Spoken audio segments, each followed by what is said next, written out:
Hey everyone, my name is Tobias Siegel with PromoLife, and today we're going to be talking with Tyler Lebaron, who is the founder and the executive director of the nonprofit Molecular Hydrogen Institute. His background is in biochemistry and exercise physiology. Tyler is one of the leading experts in hydrogen, and we will be asking him some good questions on how it can benefit the human body. So, hey, Tyler, thank you for being here. I really appreciate it. And I want to start by, letting everybody know that, you're one of the experts in the field of hydrogen, and you have a lot to share about the topic. And, if you could give us a little bit of a little rundown on what you do and, what the Hydrogen Institute is all about, that'd be awesome.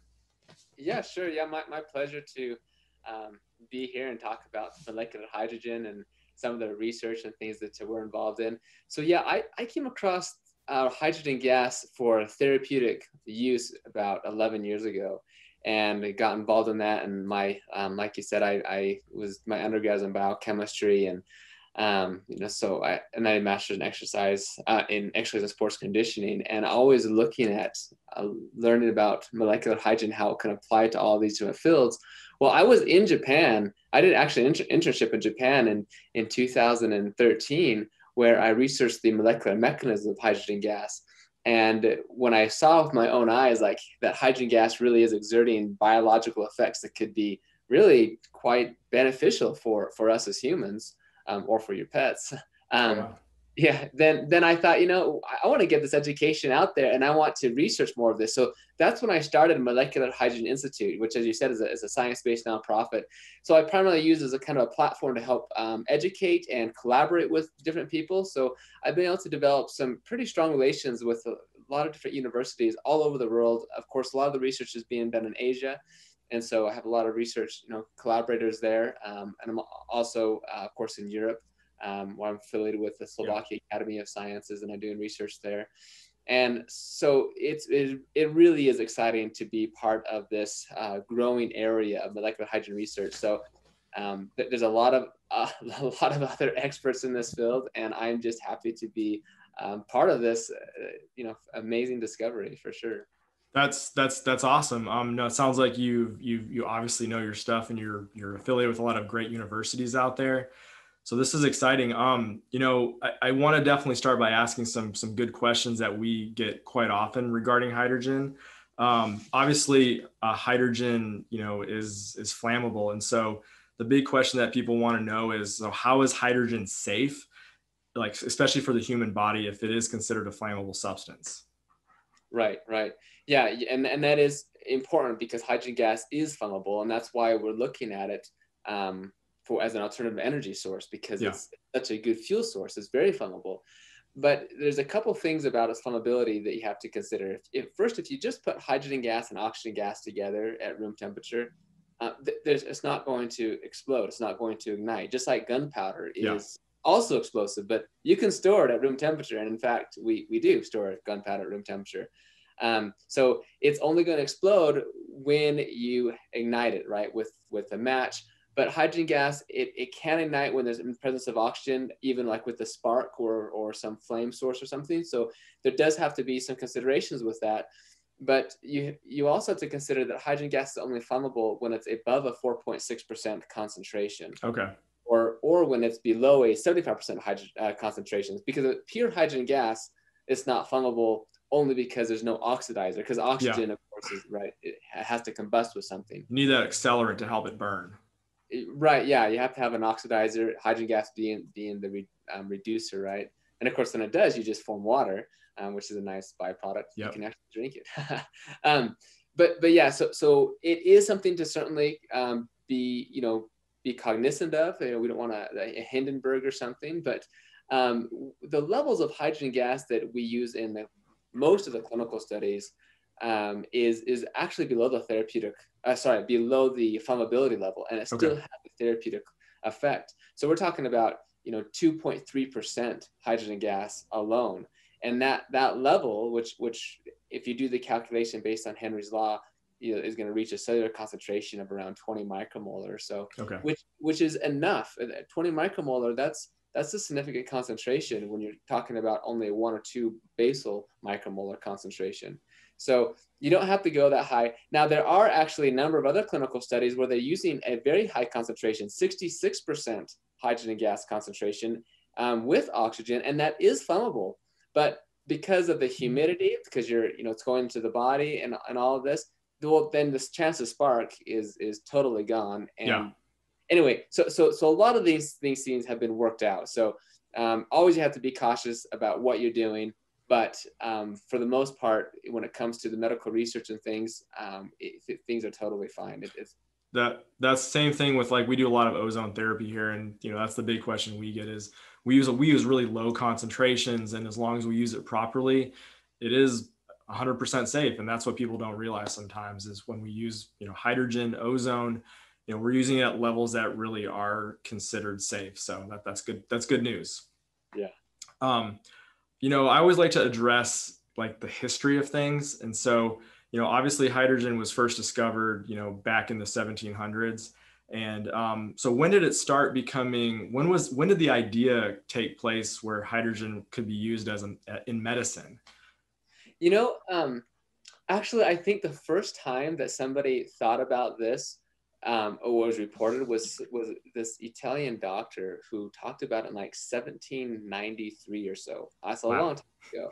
And you can read it in the book. It's on Google Books somewhere. It's like the medical gases and their asphyxiations, or I don't know, something like this.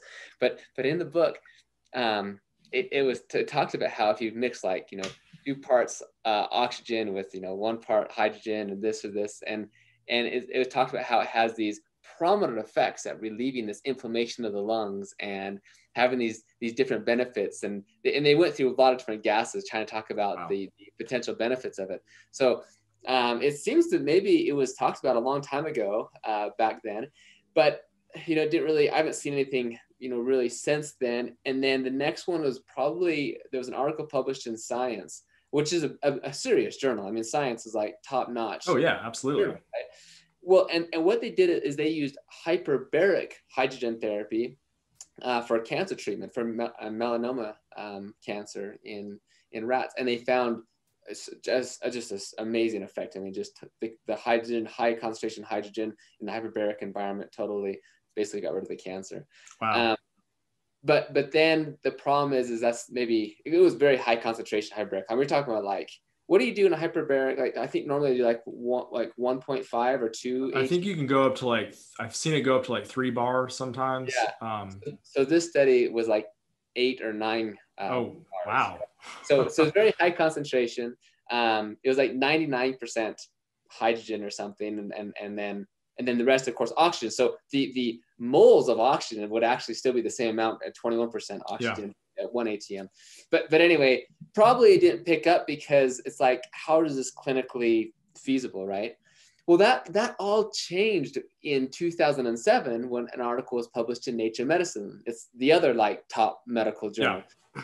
And in this case, they found that hydrogen gas inhalation at a level very practical, below the flammability level of 2.3%, so below 4.6%, only 2.3% hydrogen gas, was very effective at preventing the brain damage in a stroke model. So they just induced this cerebral artery occlusion and cut the blood supply, and so you get a lot of free radicals, you get this ischemia, so no oxygen to the brain, and then let the blood go, you get this reperfusion injury, and of course normally you get a lot of damage. Wow.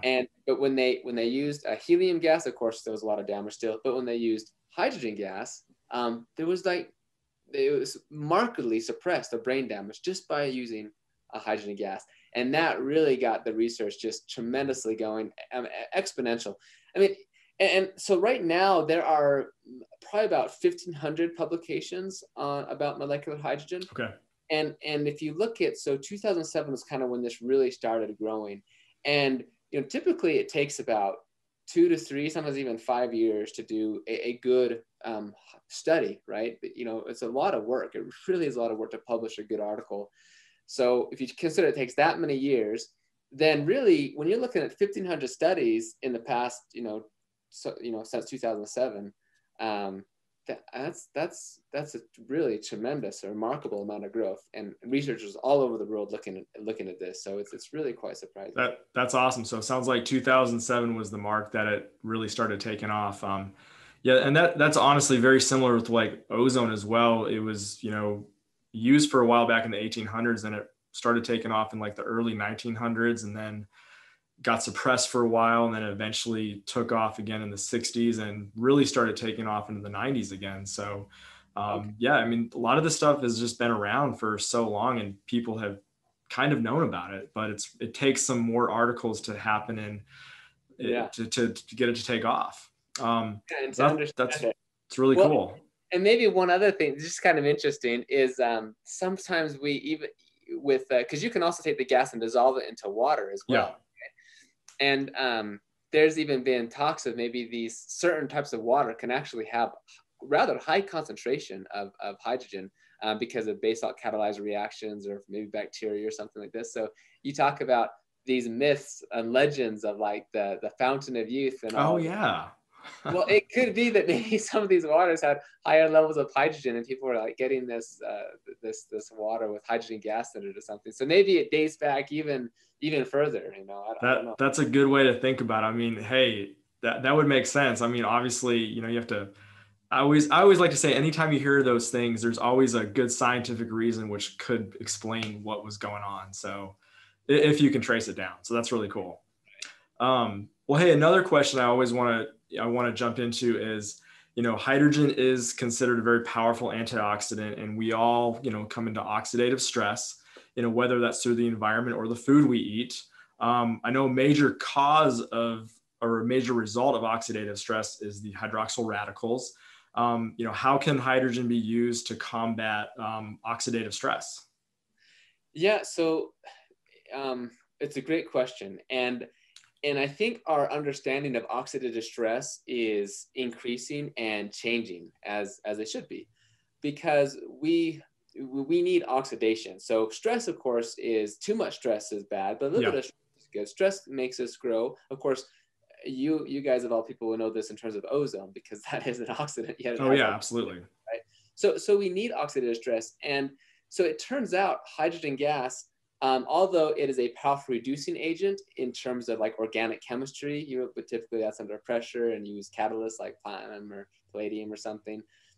When it comes to its reactivity within the body as an antioxidant, it doesn't do so well. In fact, it would actually, in a chemistry definition, hydrogen gas should not be considered an antioxidant at all, Okay. because and for two reasons. One, okay, so one of them is because typically with antioxidants, you are going to induce a termination of radical propagation. So typically when you have a free radical, that free radical steals an electron from something else, and then that goes on and steals an electron from something else, and it goes on. This is a propagation, right? So you have initiation, propagation, and termination. So an antioxidant typically has a delocalized pi electrons, for example, a high resonance structure like vitamin C or vitamin E. So it can donate an electron. And now, although vitamin E or vitamin C is missing an electron, the resulting molecule is really quite stable because it has a resonance. So electrons are able to be rather stabilized in that configuration. Well, with hydrogen gas, if you are to react a molecule of hydrogen gas with and donate an electron, you're left with another electron, atomic hydrogen, which is by definition a free radical. Okay, interesting. So that contributes to the propagation step of radical species, right? So it would not be an antioxidant in a chemistry sense. So, but then it goes further, because that probably doesn't even happen very often as well, because although, okay, so first, the hydrogen gas is quite a stable molecule. It has the two electrons, and it's in a stable configuration, and so it doesn't readily give its electrons to oxidants. Yeah. You put hydrogen gas together with hydrogen peroxide, with nitric oxide, superoxide, with ozone, oxygen we mentioned, there's no reaction. Interesting. And that's because hydrogen gas, it's already so stable. But when you put hydrogen gas in the presence of, say, hydroxyl radicals, there is a reaction because the hydroxyl radicals are so reactive. They are so powerful. They have the ability to rip the hydrogen gas molecule apart and take the hydrogen atom, and then, you know, if you're lucky, then that means that if there's a number of hydroxyl radicals, then the hydrogen atom that's left would just react with another hydroxyl radical, so you just form water as a byproduct. Well, that's cool. That's probably what you want then, I'm guessing, right? Yeah, exactly. You don't have to worry about, you know, maybe other radical propagation steps, or you don't have to worry about like with other antioxidants that donates electrons. Yeah. Now you have to rejuvenate that. I mean, vitamin C can still act as a pro-oxidant, you know. I know. Or you have to, or you can run out of glutathione, and now you have to use your various reducing equivalents. You run out of NADPH, for example. And so all this cascade continues happening. Whereas with hydrogen gas, if it does act as an antioxidant in this direct chemical way, then you know, you're not going to have to worry about that, so to speak. So it seems like it's it's obviously incredibly stable. You know, it's not super likely to, you know, it seems like it just, when it enters our body, it just does what it's supposed to do. It eliminates things pretty effectively from what it sounds like. Yeah, so it's only, and that's a critical point, because we don't want to eliminate the important free radicals. We don't want to eliminate nitric oxide or superoxide or hydrogen peroxide. We certainly want to eliminate hydroxyl radicals that they don't have any, you know, known benefit. So with the hydrogen gas in the presence of these other beneficial free radicals, you don't have to worry about it neutralizing them and ruining the benefits those free radicals induce. That's how exercise, right? When we exercise, we breathe a lot more oxygen, and in turn, we're going to produce a lot more free radicals. And free radicals in turn act as second messenger systems, molecules, in order to induce further benefits, which hydrogen gas doesn't negate those benefits, because it doesn't neutralize those free radicals. So the benefit of hydrogen gas in this case is its selectivity. And that the Nature Medicine publication really hit on that really hard, is how it's a selective antioxidant. So it's only going to get rid of things like the hydroxyl radical and none of the other bad stuff. So just a little bit with ozone, when you use ozone therapy, you have a lot of benefits, but you can produce some hydroxyl radicals. That's just, you know, part of part of what's going on. So it would be really cool if there was a way to use ozone therapy, and somehow, if hydroxyl radicals are produced, to somehow get rid of those. And maybe that's where hydrogen gas can come into play, because it's not going to neutralize ozone and the other stuff, only the hydroxyl radicals. That's a really interesting way to think about it. I mean, I know with ozone, like ozone is obviously an oxidant, and, you know, when it enters our body, it does create an endogenous effect where it almost creates our body to produce a balancing effect of oxidants and antioxidants, because we obviously need both. We can't have too many oxidants. We can't have too many antioxidants. And so that's really interesting that ozone doesn't typically react with hydrogen. That's a really cool thing to know. That's awesome. Yeah, that's one of the key benefits of hydrogen gas, is this a selective antioxidant. It's not going to neutralize everything, and it's going to work to improve redox homeostasis. And in fact, you're better off thinking of hydrogen gas as ozone, to work more like ozone, than you would that hydrogen gas works more like a conventional antioxidant. Wow. Because it's through some of the same pathways. Hydrogen gas works more as a therapeutic pro-oxidant more than a radical scavenging antioxidant. It has a hormetic type effect, just like ozone does. Wow. So just as ozone, as you were saying earlier, it can help to boost the body's own antioxidants, hydrogen gas can do that also. And that's when we can activate this NRF2 pathway, which we can discuss more. But the critical part is that, yes, the hydrogen gas has selectivity. It's only if it can react with anything, it's because the activation energy of hydrogen is so high, so it can't react with other things, and it's going to be very selective against only the hydroxyl radicals. Plus, one thing we failed to mention is that hydrogen gas is the smallest molecule in the universe. Yes. Right? It's small, it's neutral, and so that allows it to actually get through the cells, through the cell membrane, through the blood-brain barrier, or what have you. And there, once it's in the cell, it can do what it needs to do. Because there are a lot of amazing molecules out there and drugs, but it's not going to do you any good if it doesn't actually get into the cell or to the sites where it needs to be, right? Where hydrogen gas it circumvents all those problems because it can get there. That's so cool. I mean, and then, just even going back to ozone, that's one of the issues that we see with people who do ozone is they can sometimes get into oxidative stress mode, and that's where we have to rethink their concentrations that they're using and maybe limit it down a bit. And so possibly incorporating something like hydrogen can help that oxidative stress level with the individual, because I mean ozone has its benefits when it comes to fighting viruses and bacteria. And so that is the one downside, is if somebody is currently in oxidative stress, we have to rethink what we give them for supplements, in regards to antioxidants. And, sometimes those antioxidants may not fully do the job. So it sounds like with hydrogen being such a small molecule, it can penetrate and get to those places necessary. That's really cool. Right. And there's more. I think we should talk about the NRF2 path a little bit more, so we can circle Yes. back and talk more about what you just talked about, because Okay. And that's actually my next question would be, we keep hearing about how it does activate the NRF2 pathway. And obviously that can help with inflammation. And so, that's the one thing that we keep hearing about right now is the inflammation, those cytokine storms. And so it seems like hydrogen has some really good benefits when dealing with this kind of stuff. Yeah, absolutely. So the NRF2 pathway, of course, is amazing because it regulates well over 200 different cytoprotective proteins and enzymes, and induces the phase 2 detoxification, antioxidation, proteins that we need.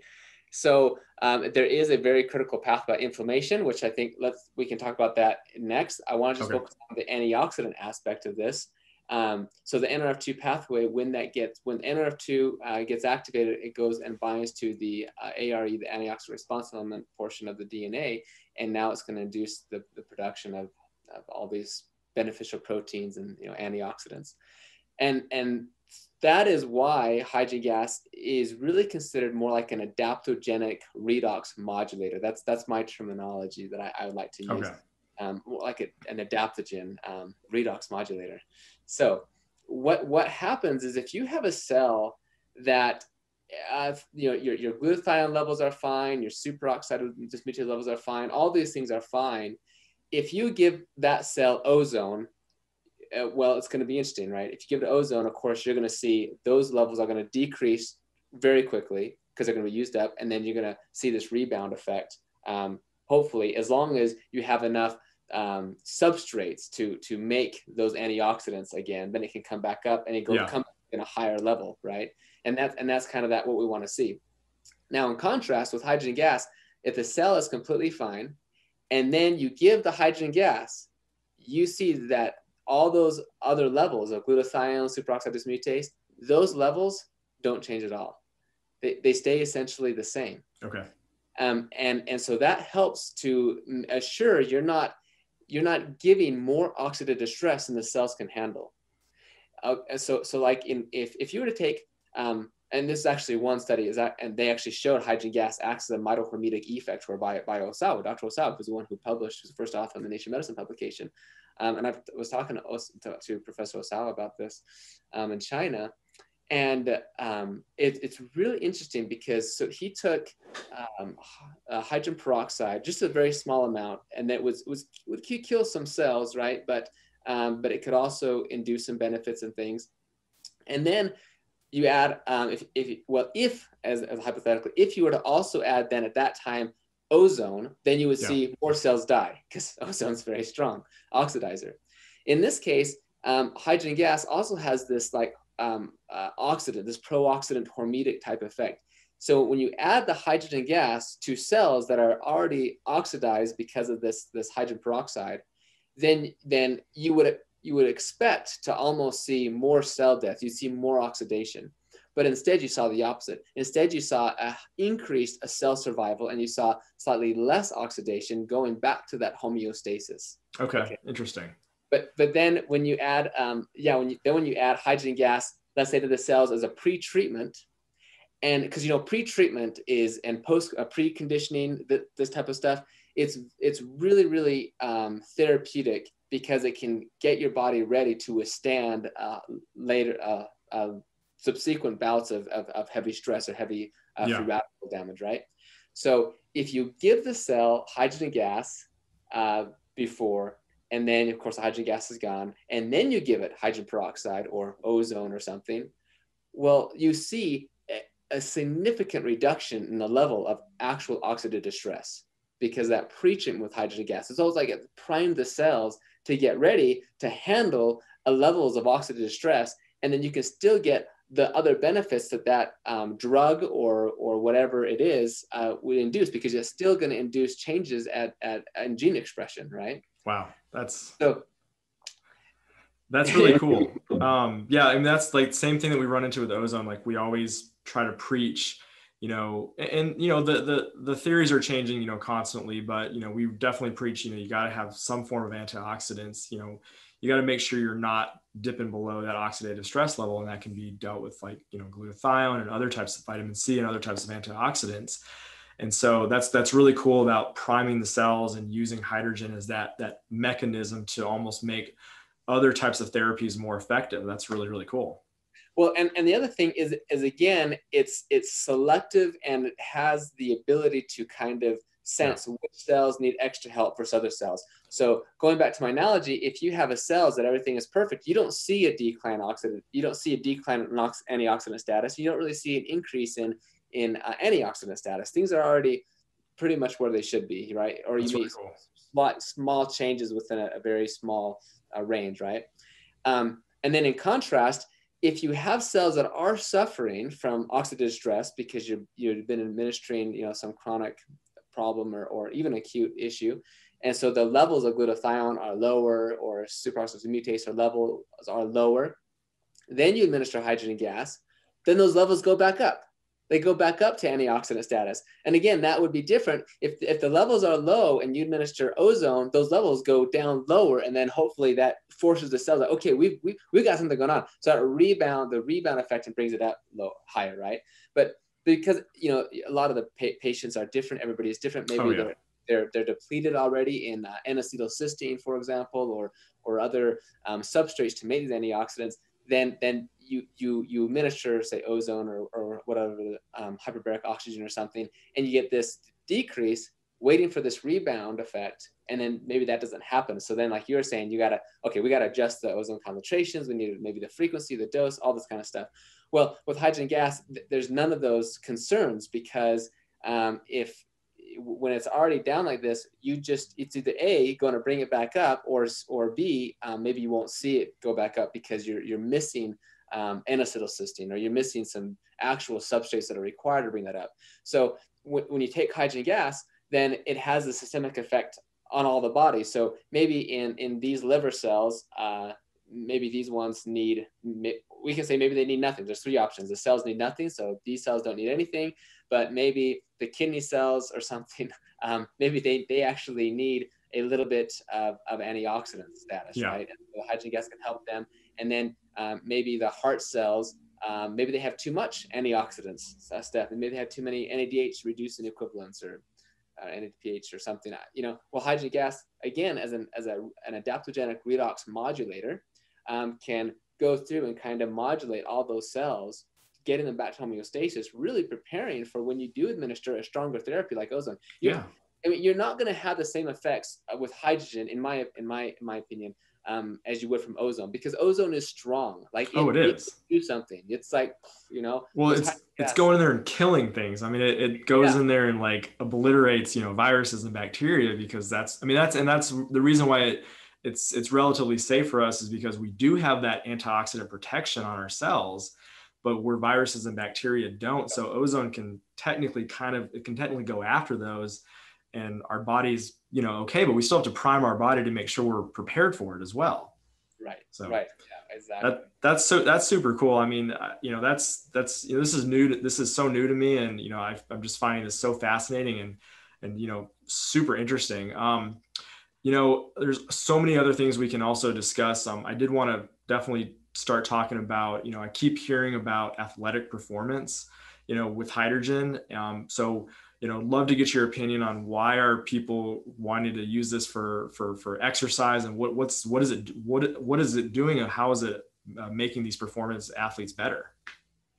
Yeah, I think it's a great molecule that needs to be investigated more. I've helped publish several clinical studies in which we found a ergogenic effect for sports performance. So you're seeing things like reduction in lactate production, which would be indicative of maybe improvements of the mitochondria, because Yeah. you only start producing lactate when you don't have enough, when your mitochondrial oxidative phosphorylation is not able to provide you that energy enough. And so seeing that reduction could be good, because of course lactate also has a lot of therapeutic effects. But then also, like with decreasing fatigue, maybe increasing the rate of recovery. Yeah. And then of course with exercise. So I published an article, maybe you could link this in your show notes or something, but Absolutely. in the journal of in the Canadian Journal of Physiology and Pharmacology. And I really addressed that your very question.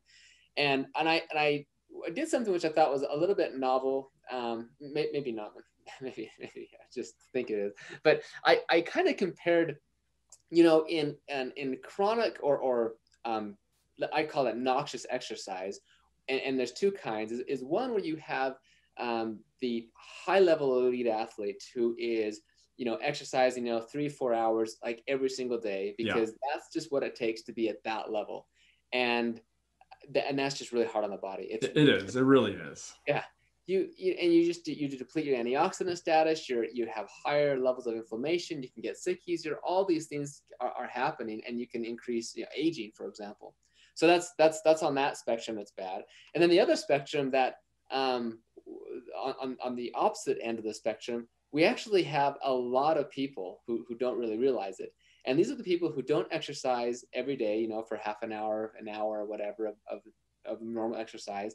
They're the ones who are in pretty good shape, and they still think they're in high school, and they go out and play basketball on the weekends for 3 hours, right? The weekend warriors. They go, I'm going to go hike the Grand Canyon, or I'm going to go run a marathon, and they're not even trained for it. And you see the levels of oxidative stress that they induce from those weekend bouts is tremendous. The muscle damage, all the changes. If you measure somebody who's like troponin C levels after doing a marathon who's not trained for it, if you looked at, as a medical doctor looked at their markers of tissue damage, they just suffered a massive heart attack, right? Wow. But yet they just ran a marathon, and if they're like healthy, it seems this way, right? And so, but it's the middle section that's really the best when they're exercising, regularly all the time. They have the best antioxidant status. But these other two extremes are very, very important. And of course, people in the middle, well, they want to be able to exercise, recover faster, and have all these benefits. So hydrogen gas can come into here as well. Well, what I showed though is when we look at diseases and we look at these two types of noxious forms of exercise, well, hydrogen gas is able to help in so many areas of disease, where it's decreasing, these types of cytokines, interleukin 6, and then maybe increasing other maybe anti-inflammatory cytokines like interleukin 10, interleukin 4 when needed, decreasing oxidative stress and improving antioxidant status. And all of these correlate directly with this noxious forms of exercise. And so, and even from the inflammatory perspective, again, we need inflammation when you exercise. Just like I mentioned earlier, we need free radicals to induce mitochondrial biogenesis, PGC1 alpha. Well, inflammation does the same thing. In fact, one of the best, I don't know, I'm just maybe being a little facetious, but one of the best supplements that for muscle growth, anabolism, could be like arachidonic acid. It's an omega-6 fatty acid. Interesting. Which increases inflammation. And so when you work out, you're going to have increased inflammation, which then is going to induce, anabolism. And I get it. Yeah. Yeah. So well, okay, we need to somehow get the benefits of inflammation without the negative side effects. Well, there's other studies showing that if you were taking like high levels of anti-inflammatories like ibuprofen, or let's say, you could actually negate your benefits of exercise training, just as taking high doses of antioxidants can negate the benefits of exercise training. So those things don't work. Yeah. Where hydrogen gas, on the other hand, it does have the ability to be more selective, be more adaptogenic, both in terms of the free radical production, the redox homeostasis, as well as the inflammatory side. And so it can potentiate the benefits of exercise. So we have more like an exercise mimetic, because it's a similar hormetic type effect of exercise. So that's why there's so much interest in the potential benefits of hydrogen to both potentiate the benefits of exercise, to improve exercise performance, and to increase like the rate of recovery. We're actually doing a clinical study. We're working on we're going to start recruiting patients here pretty soon on delayed onset muscle soreness. Okay. For professional MMA athletes. We have some other preliminary data that looks quite promising. So we're going to do some more and then maybe do a bigger study. But yeah, the studies are still coming out showing that hydrogen gas does have an effect. But again, it's a mild molecule. So Yeah. I don't necessarily expect people to take the hydrogen and then immediately like notice a difference. It's more something you would do as a lifestyle change, if you will. So you're getting those benefits, throughout your life. Well, yeah, no, I agree. Like, I do my best to exercise multiple times a week. And, I'm definitely not a big fan of the 3 hours of exercise a day. I feel like that does take a toll on my body. But at the same time, I feel so much better when I do exercise. But, there's issues where I run into where maybe my leg hurts one day or, anything I could do to help combat that would be fantastic. And, it's just more of building up. And I think that's what, everybody's, really looking for nowadays. Honestly, the more people I've talked to, this year, especially, people have the time now. They're trying to get in shape more. They're trying to exercise. I think this is such a, they're realizing the benefits, of, staying in shape, and, anything you can do to, give yourself an edge is phenomenal. That's great. Yeah, absolutely. So, a few other things, obviously, there's hydrogen, there's several different ways that we can obviously take it in. So, one would be, drinking hydrogen rich water. The other would be breathing pure hydrogen gas. So is there advantages over one or the other as far as intaking it into the body? There probably are. Well, actually, we know that there are in some cases, and specifically in extreme cases. We just don't know everything. So because hydrogen gas is a signal modulator and not just a radical scavenger, then this would explain why in various animal studies, for example, in a Parkinson's disease model, that the rats were exposed to hydrogen gas 24/7. So if hydrogen gas is a radical scavenger, you'd be like, hey, they're always getting the benefits. Well, they got benefits, and then the benefits were essentially eliminated. And in the end, there was no benefits for them being exposed 24/7 to hydrogen gas, because you adapt to it, essentially. But when they drank hydrogen water, it was very effective. So you could conclude from that drinking hydrogen water is, in these conditions was more effective. But they also looked at intermittent exposure of hydrogen gas. So they inhaled hydrogen gas for only 15 minutes every hour. Okay. Well, in that case, there was a statistically significant benefit. Not quite as good as the drinking of hydrogen water, but if maybe they would have done things differently, so more research need to be done on this. Maybe they would have inhaled hydrogen gas for, say, a full 30 minutes or an hour or 3 hours a day, right? Yeah. And then compared that directly. That hasn't been done yet. So I'm just saying, on those extremes, then we can make a conclusion, right? A constant exposure to hydrogen gas is not going to be as effective. And so in some cases, drinking water could probably be more effective. In other cases, inhalation could be more effective. And the thing is, when you drink hydrogen water, you end up inducing a lot of second messengers. So you get like gastric ghrelin secretion, you have some changes in the liver, you have different really powerful benefits. You don't get so much from inhalation, but when you drink the water, you also don't get as much hydrogen gas going out systemically. Yeah.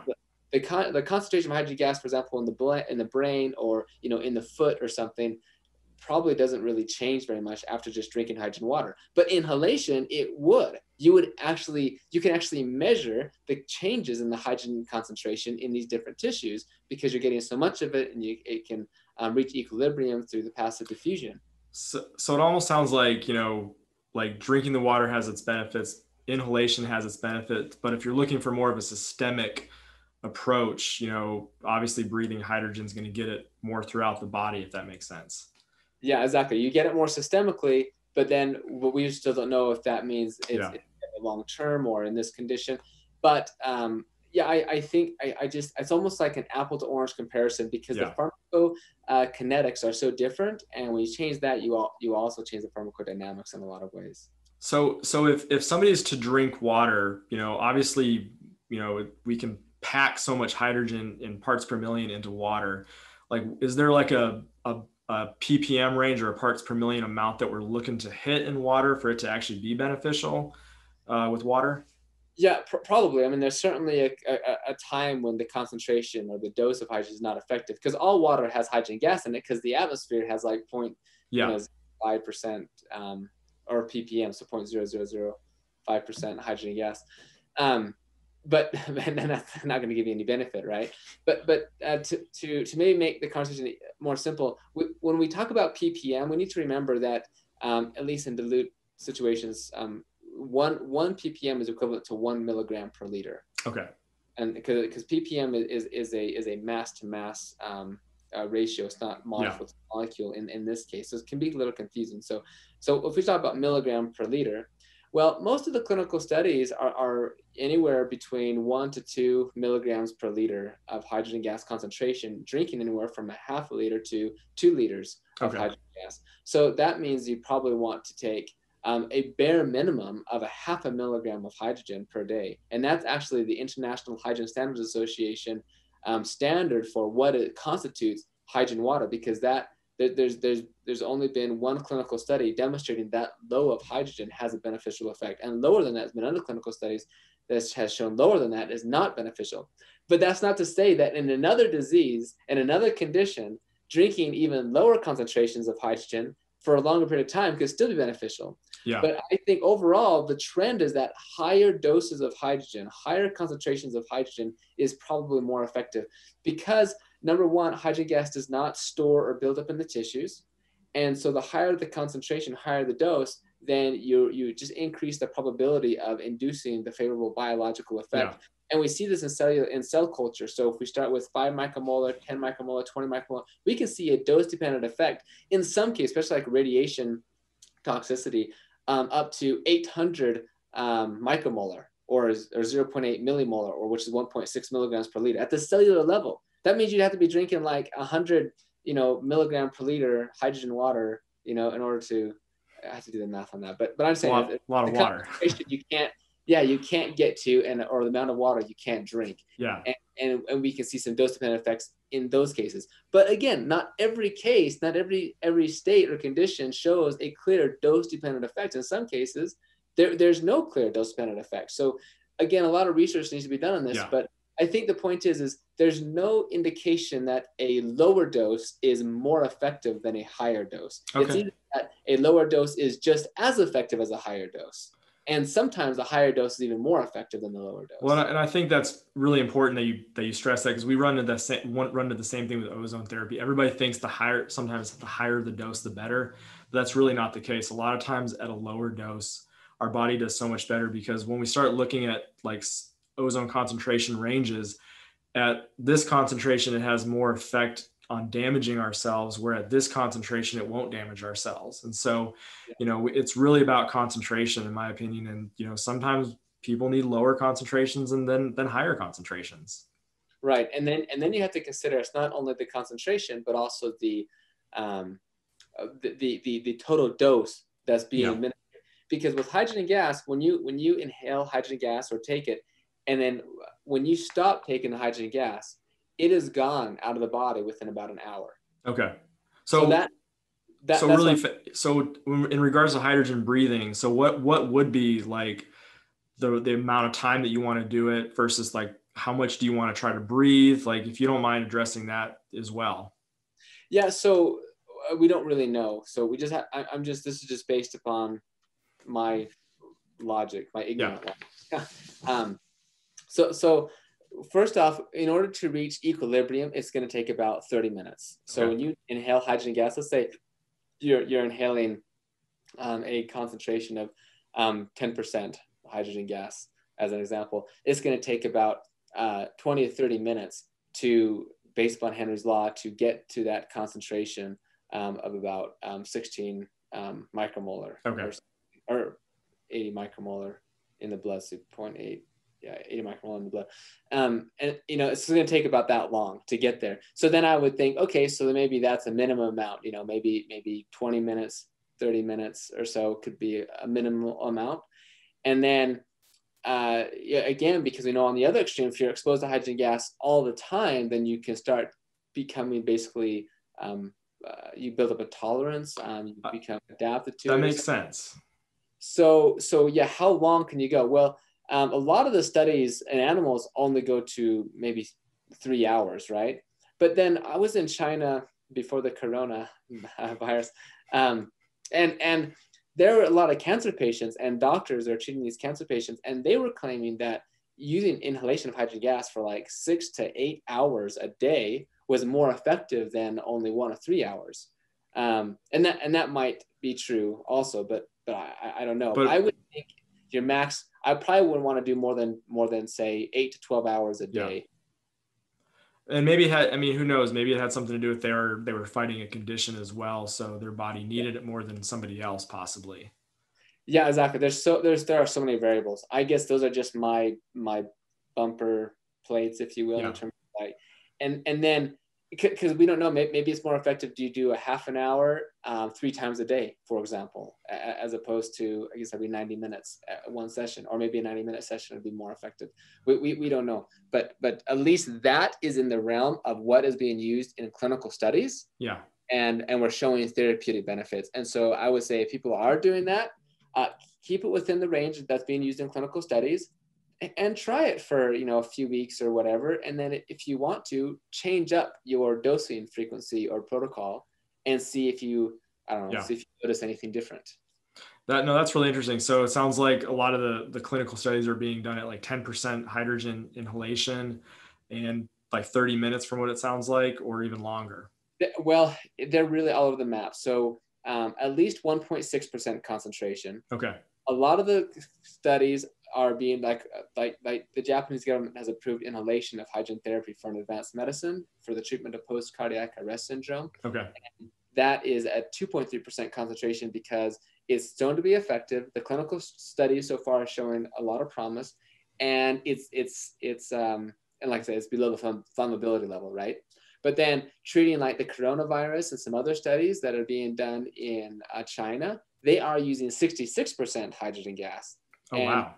And they could be inhaling for, I mean, a number of hours, you know, 8 hours or 12 hours or something like this. So it's really all over the map. So when you say like 2.3%, you know, obviously like there's machines that produce, you know, hydrogen gas. Typically it comes out at like 99.9%. Oh, this is a good, important point. Yeah, because I'm talking about what they are inhaling. Yeah, and that's right. What I wanted to address is like if it's producing that much gas, but obviously it's mixing when we're breathing it. So that's obviously a calculation that has to be made, right? Yes, that's so important because there are so many products out there that they say, oh, look, this is 2.3% or 3.7% or whatever. Oh, well, okay, that's what's being produced. That means you are getting like 30 milliliters of hydrogen gas. And so if you inhale about 6 liters a minute and you do the math, I mean, you're only going to get like 0.001% hydrogen gas, which is way below the therapeutic level. Yeah. So typically we're talking about volume wise of actually being consumed is there could be maybe a minimum of 100 milliliters of hydrogen gas. It could be even lower depending on how you're like, you could do like slow inhaling, right?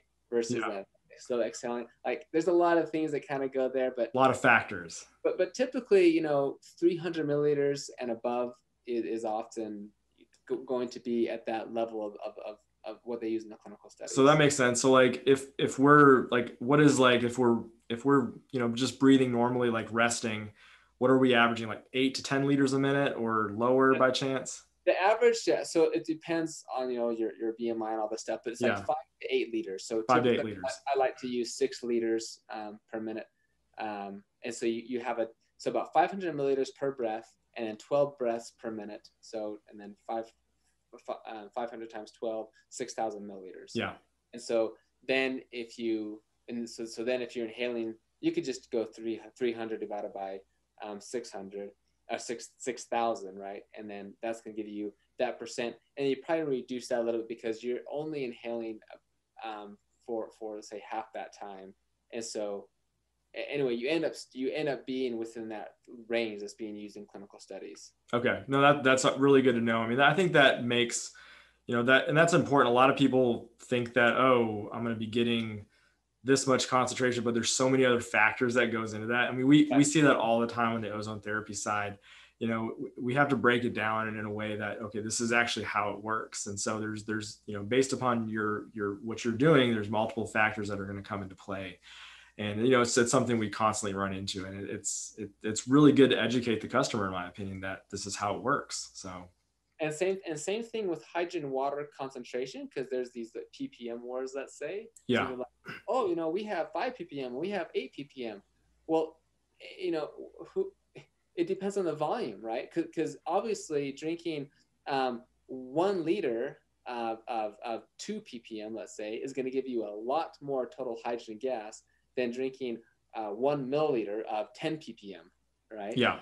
So again, it's the same problem with the concentration as well. Always something that has to be explained, in my opinion, twice. But it's good, as long as we can get the correct information across for people. That's what they need to help them with what they're trying to do. So I mean, I think that's incredibly important. So I want to touch up on a few last questions. Obviously, it sounds like it's kind of hard to get too much hydrogen in the body. So it sounds like we're going to hit a plateau at some point if we just keep doing it, but that's going to take a while from what it sounds like. Is that your thought? Yeah. I mean, there's 2 things, right? So one, we don't know where is that point where do you get diminishing returns because of the dose dependency effect. Yeah. In some cases, there is a dose dependent effect. In some cases, there is not. And in some cases, dose dependent effect goes up until saturation of the blood, that essentially 1.6 ppm concentration in the blood, which is like, you're never going to do that. I guess you could hyperbarically. And I guess they did act, because we talk about the safety, because I think that's an important part when we look at the safety of hydrogen gas in terms of its consumption. So, in deep sea diving, they often use helium gas, for example. But when they do specialty dives really deep, they'll actually use hydrogen gas. Okay, interesting. And they'll go even deeper because hydrogen gas has some better properties, as well as an anti-anxiety type effect. Oh, there you go. Like at the high concentration. So when the divers are down there, they don't get. It just helps them to focus better. Yeah. But it helps prevent a decompression sickness using that hydrogen gas at those high levels. Not from a therapeutic level, but again, because of the properties of hydrogen gas. But they've done these studies at like 19 bars of pressure in humans. I mean, it's huge. That's crazy. Not even close to what we're talking about. And they found no chronic toxic effects, and then plus, when we eat a healthy diet of fibers, then our intestinal bacteria will produce liters of hydrogen gas every day. Wow. And so we're always being exposed to hydrogen gas. And so the safety profile of hydrogen gas really is quite high. So, and like I said, it doesn't store up in the bodies or something. And so it's gone within an hour after you administer it. And then, but it has a residual effect. Those therapeutic changes it did on the levels of gene expression and protein phosphorylation and signal modulation, those can change, those can stay for hours, days, or even weeks. In one clinical study, it showed even 4 weeks after hydrogen gas was ceased being administered, there was still residual benefits from that. So that's so interesting to think about, like how our bacteria is so connected in regards to, I mean, and that it makes sense. I mean, they talk about eating your vegetables, that has anti-aging effects. I mean, could because of the hydrogen. I mean, that's fascinating. Yeah, they did an article from the Forsyth Institute in Boston, Massachusetts, with E. coli that produces hydrogen gas, and they administered lactulose, a drug, which is a lot of benefits, but it has liver protective effects, hepatoprotective effects. And when they took these E. coli and they genetically engineered them to remove the hydrogenase enzyme so that no hydrogen gas is produced, and get that bacteria back, so the bacteria would metabolize the lactulose, but then not produce any hydrogen gas, all the benefits of lactulose were eliminated. Wow. And then when you reconstituted the colon with hydrogenase positive E. coli, then you get all the benefits again. So yeah, there is some indication that hydrogen gas does play a role in mediating the benefits of the fiber that we eat. That's really, really cool. I mean, that just goes to show you eating a healthy diet. I mean, it really does make a difference. I mean, eating your kids, eat your vegetables. Okay. That's right. Yeah. Yeah. Your mom was right. Absolutely. So, we've learned a whole lot of awesome stuff about hydrogen today. Tyler, you've been great. So, I always like to do a takeaway, what, like in your, like when you talk about hydrogen to people, like what is like some quick main advantages that, somebody should know, if they're looking to get into hydrogen, like what do you want them to know right off the bat that would change their mind, about hydrogen? Yeah. So number one, I want them to know we are talking about hydrogen gas. It's not Yeah. about like pH of water or something like hydrogen ions or something. And then number two, if that's number one. Number two, then number one is what we're talking about. Number two is hydrogen gas is a smallest molecule which allows it to enter the cells, the cell membranes, the subcellular compartments, the mitochondria, the nucleus, easier than essentially everything else. So its distribution properties are very favorable. Okay, and then number three, it actually does have therapeutic effects. So it not only can it get in the cells, but it can induce therapeutic effects, and it does so by helping to bring things back into homeostasis. And that's why I'm choosing this redox modulator as well as the inflammatory modulator, where it can both increase some as a pro-oxidant effect. So it can increase superoxide a little bit, for example, or it can bring things back down. It can it's selective antioxidant, only goes after the bad guys, not the good guys. So it has a lot of different areas in the antioxidant realm to make it a very effective homeostatic, redox, adaptogenic modulator. And I could maybe think of some other terms to continue. But that's the next one, yeah. And that to me, that's such a huge thing is, controlling inflammation. Like I feel like low grade inflammation obviously is the cause of probably all of our health issues moving forward in life. And so if we can find a way to help minimize that, control it, we're probably going to be on the right step to helping our bodies out. So yeah, absolutely. That's really cool. The last one is probably just the safety of hydrogen gas is high, so people can try it. Of course, that's why I feel comfortable talking about it so openly, not because we have proven with thousands of clinical studies, with huge studies showing this really works. We honestly don't really know. It takes a long time to really study this out like that, but the safety of hydrogen gas is really quite high, and so we can try it. So yeah, what hydrogen gas is, it can get into the cells, and it has a homeostatic regulator, right? Bringing things redox, homeostasis, inflammatory, right? And number four is safety. And I guess number five, I would say, spread the word. Hey, that's what we're going to do. We're going to do our best to spread the word on hydrogen because, like I said, we do a lot with ozone therapy here, and, we're always looking for ways to complement it. And I feel like, hydrogen could be that one thing. There's obviously, more that we have to learn about it, but that's the big issue with ozone is it works so well for so many people, but we have to deal with that oxidative stress sometimes with individuals. And, I feel like hydrogen can play a positive role in that because it doesn't have those interactions or reacts with ozone like a lot of other things. And so, this is really cool. This is great info for everybody. Tyler, you've been great. You've honestly, I've learned so much today about hydrogen, and I feel like just going home and just doing more experiments with hydrogen to see how it affects me, when I exercise, and, I'm looking forward to seeing what I can do with it. So I'm excited. Thank you so much. Yeah, my pleasure. Absolutely. Cool, man. Hey, everybody, Tyler Lebaron, awesome guy, check him out more on the internet. He's got the Hydrogen Institute, great information there if anybody wants to learn more.